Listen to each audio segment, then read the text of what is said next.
Hi. Hello everyone. Good morning. How are you today? Hope you and your family in the healthy and safe. Keep spirit and keep strong. Stay at home. Keep clean. Now we are going to start our study. Let's pray. Our Heavenly Father, thank you for your kindness. Thank you for your blessing. Thank you for your love. Now we want to start our study. Please bless and guide us so that we can understand what we learn today. In the name of Jesus Christ, we pray to you. Amen. Oke anak-anak, hari ini kita lanjutkan pelajaran kita tentang pembelajaran yang ketujuh, yaitu setia beribadah. Pembacaan Alkitab kita hari ini dari Amsal 22 ayat 6 dan Efesus 6 ayat 4.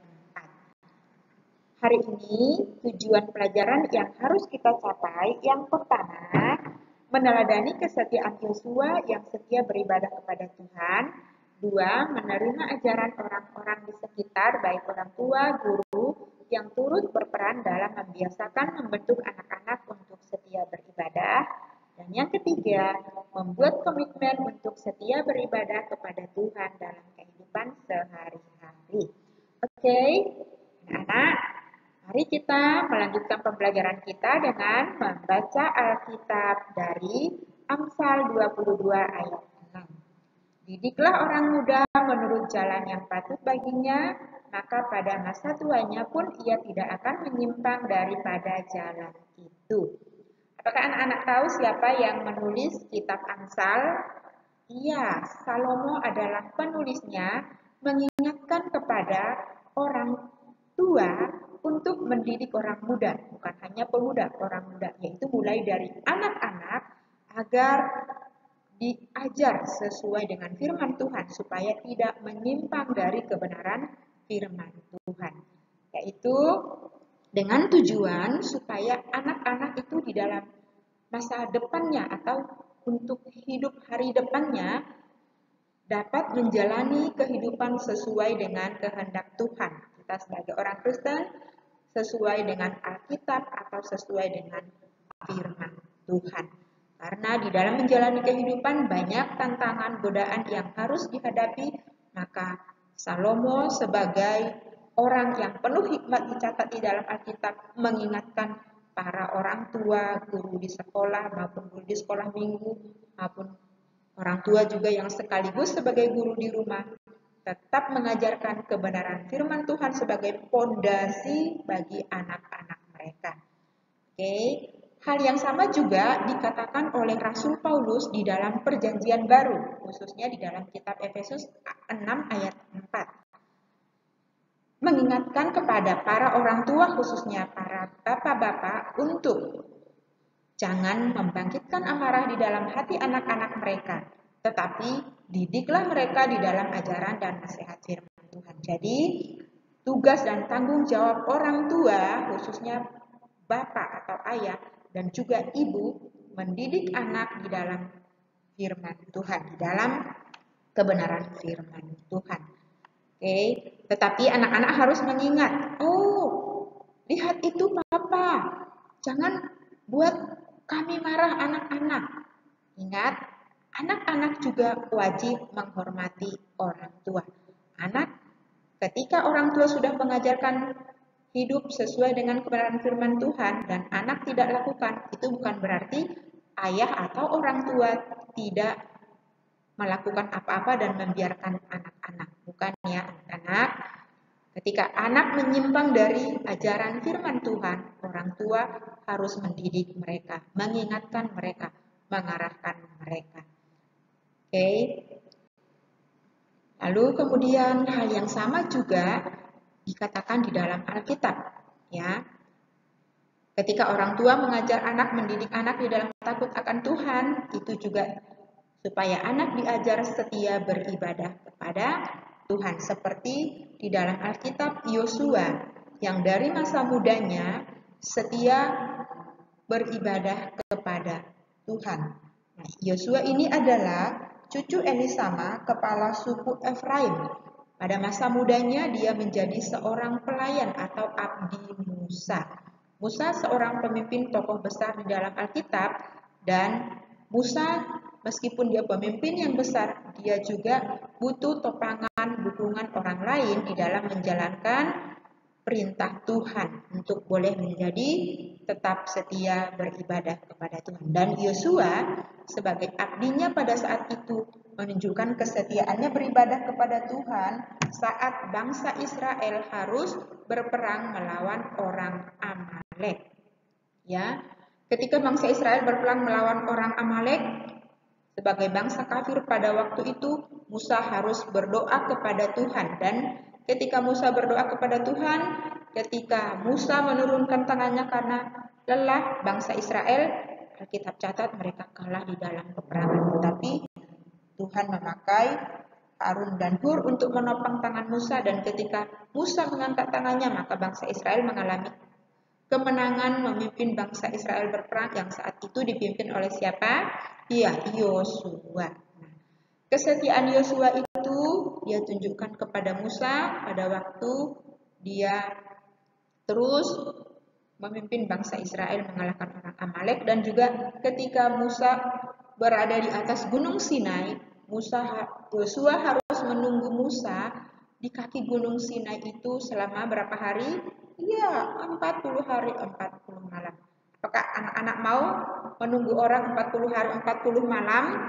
Ya, kita sulit ya untuk bersabar selama itu menunggu orang. Tetapi Yosua tidak, dia tetap sabar, setia melakukan perintah Tuhan. Yosua tidak hanya menunjukkan kesetiaannya kepada Musa, menunggu Musa di kaki gunung Sinai, dan memimpin bangsa Israel mengalahkan bangsa Amalek. Yosua juga mengajak menantang bangsa Israel yang pada saat itu mengikuti kebiasaan bangsa-bangsa kafir menyembah Allah yang kelihatan, yaitu dewa buatan tangan manusia mereka sembah. Padahal bangsa Israel adalah bangsa yang dipisahkan, bangsa yang dikuduskan dari bangsa-bangsa lain, yang hanya boleh menyembah Allah pencipta langit dan bumi, Allah yang membebaskan mereka dari perbudakan di Mesir. Maka Yosua menantang bangsa Israel supaya mereka kembali beribadah kepada Allah. Dan Yosua mengadakan perjanjian dengan umat Israel di Sikem, dan bangsa Israel mereka mengikuti ajakan Yosua untuk kembali beribadah kepada Tuhan. Yosua mengingatkan bangsa Israel betapa Allah yang Maha Kuasa yang telah memimpin menyertai mereka dari perbudakan Mesir untuk mereka harus masuk ke tanah perjanjian, masuk ke tanah Kanaan. Dan bangsa Israel mengikuti setia beribadah kepada Tuhan saat itu. Meskipun Alkitab mencatat bangsa Israel adalah bangsa yang tegar tengkuk, yang kadang taat, kadang tidak taat, sama seperti kita. Kita juga kadang taat, kadang tidak. Tetapi Tuhan yang setia terus memimpin kita. Tuhan yang setia terus menyertai kita untuk tetap mengingatkan kita sebagai anak-anaknya tetap beribadah kepada Tuhan, baik di rumah, baik dimanapun kita berada.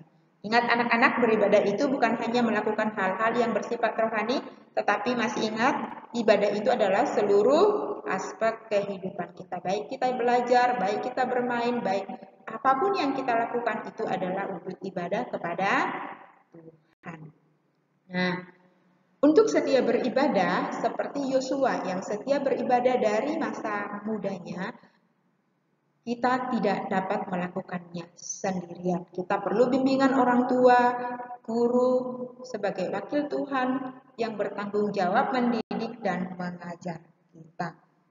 Itu sebabnya orang tua di rumah sebagai orang yang bertanggung jawab mengajar dan mendidik anak-anak dan sekaligus sebagai guru merupakan wakil Tuhan yang harus mengajarkan firman Tuhan kepada anak-anak, dan anak-anak wajib mengikutinya.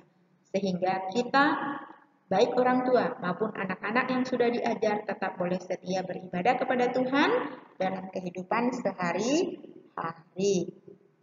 Kemudian, itu sebabnya kita diwajibkan menghormati orang tua, baik itu orang tua kita kandung secara fisik maupun orang tua yang Tuhan pakai mengajar kita, baik di sekolah minggu atau dimanapun untuk kita menghormati, menghargai mereka sebagai wakil Tuhan.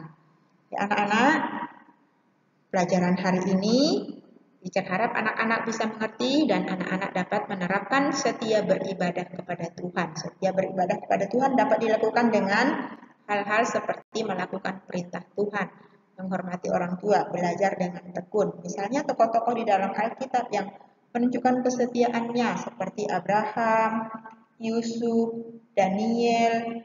Mereka orang-orang yang bisa kita jadikan teladan untuk tetap setia beribadah kepada Tuhan dalam situasi dan keadaan apapun.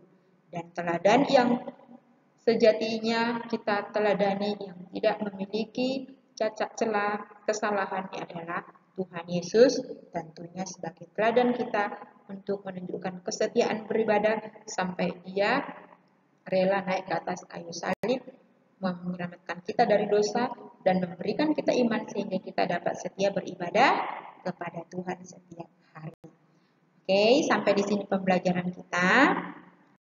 Di pelajaran hari ini anak-anak nanti diharapkan dapat mengerjakan tugas. Teacher akan berikan tugas hanya 3 saja hari ini, dikerjakan dan dikirimkan. Bagi anak-anak yang belum mengirimkan tugas-tugas pelajaran 6, baik itu portofolio, tolong dikirimkan karena kita sudah mau final test supaya nanti tidak menumpuk tugasnya. Oke. Untuk mengakhiri pelajaran hari ini, mari kita berdoa.